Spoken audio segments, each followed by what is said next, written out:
Let's talk about shapes of chef knives. This is the core of your knife collection. It is your workhorse. You want to choose it wisely. And there are a couple of considerations. One is just the basic shape, and that's what we want to discuss right now.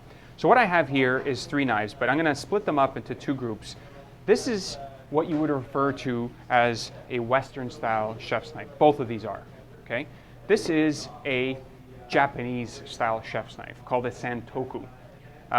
Generally speaking, they're separated into these 2 bands, but there's more specific than that. I would say that the Western style of chef's knives can actually be split up into 2 schools of thought.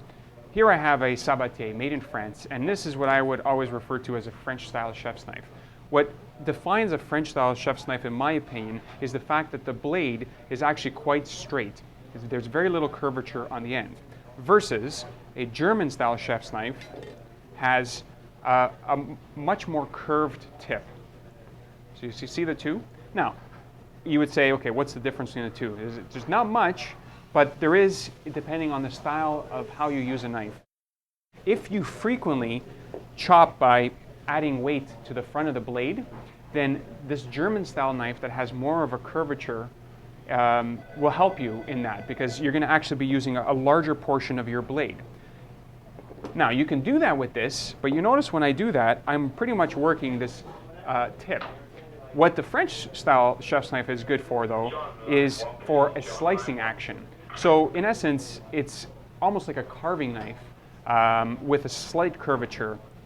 You can do all techniques with all knives, but just note that there is a slight difference between one style chef's knife and another. Now, obviously, there's companies around the world that make chef's knives that are in the shape of a German-style chef's knife. They could be from Japan, or they could be from France, or wherever. And similarly, there's Japanese makers and German makers that make knives in this French-style shape. But there is a difference between the 2. And then the last one here is a santoku. Santoku stands for 3 virtues: slicing, dicing, and mincing. What typically makes up a santoku is that it's shorter. 6.5 inches tends to be the average, compared to an 8-inch average for a Western-style chef's knife.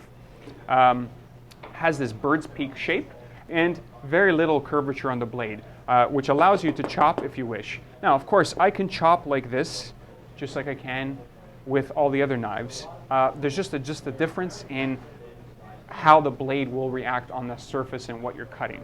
And of course, different people will feel more comfortable with different shapes of knives, and this is very common today. Santokus are very common today because they're just easier to grab, easier to hold. They're only 6.5 inches.